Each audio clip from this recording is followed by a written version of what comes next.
எங்க வேலைக்கு போனாலும், எங்க படிக்க போனாலும் நம்ம வேலை என்ன? அந்த வேலையை மட்டும் செஞ்சுட்டு வரணும். கர்த்தர் நம்மை பார்க்கிறார். மனுஷன் முகத்தை பார்க்கிறான், தேவன்.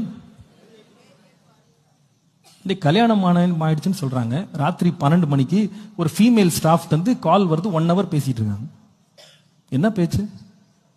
ஆபீஸ்னா ஆபீஸோட இருந்துக்கோ.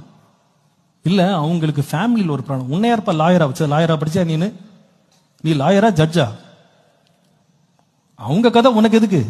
அவங்களுக்கு அவங்க குடும்பம் ஒன்று இருக்குல்ல, அவங்க அப்பா அம்மா இருக்காங்க, சொந்தக்காரங்க இருக்காங்க, அவங்க பார்த்துக்கிட்டோம்.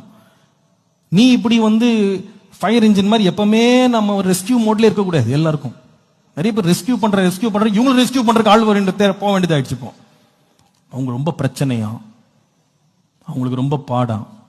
ராத்திரி 12 மணி 1 மணிக்கு போன் மறைச்சு ஒளிச்சு வெளியே ஓடுறது, போனை தூக்கிட்டு.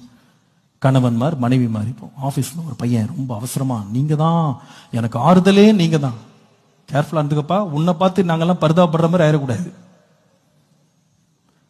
ஒழுக்கமாக வாழ வேண்டியது அவசியம். ஒரு ஊழியக்காரனா அடிக்கடி இதை பத்தி நான் சிந்திக்கிறேன், நான் யோசிக்கிறேன். ஏன்னா பல ஆயிரக்கணக்கான குடும்பங்களை கர்த்தர் கருத்துல கொடுத்திருக்காரு. பல ஆயிரக்கணக்கான வாலிபர்கள் கையில இருக்கிறாங்க. Stay within the limits. That's thing I teach and I learn by God's grace.